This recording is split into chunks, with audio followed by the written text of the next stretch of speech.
Apel gelar pasukan dalam rangka Operasi Lilin 2019 digelar di lapangan Trans Studio Makassar pada Jumat siang.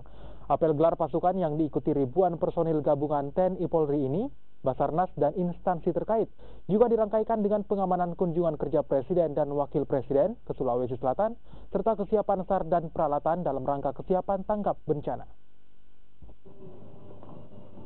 Apel dipimpin langsung Kapolda Sulawesi Selatan, Irjen Pol Umar Septono.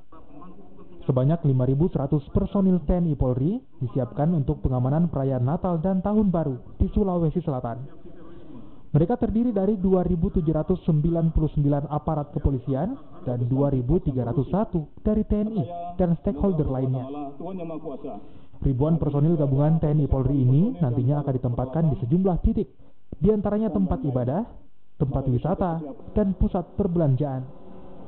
Pos pengamanan dari seluruh polsek dan jajaran juga diintensifkan untuk mengantisipasi kecelakaan lalu lintas, bencana, kejahatan jalanan, hingga terorisme.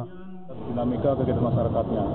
Kemudian waktunya dari mulai tanggal 3 sampai tanggal 1 yang kita laksanakan pengamanan operasional. Tapi nanti kalau kegiatan masyarakat masih di luar operasi itu masih banyak kegiatan, tetap kita amankan secara optimal dengan kegiatan rutinnya.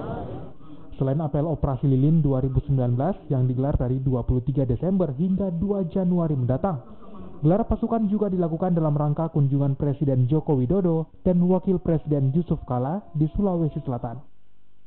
2.100 personil TNI Polri akan disiagakan mulai di Makassar, Luwu, dan Toraja yang menjadi tempat kegiatan kunjungan kerja kepala negara. Sudah siap untuk melaksanakan tugas pengamanan, baik RI1 maupun Bapak RI2 dengan keluarga, baik yang ada khusus di Makassar sendiri sekitarnya, kemudian di Luwu dan juga di Tanah Toraja. Ini saya sampaikan. Berapa personel yang...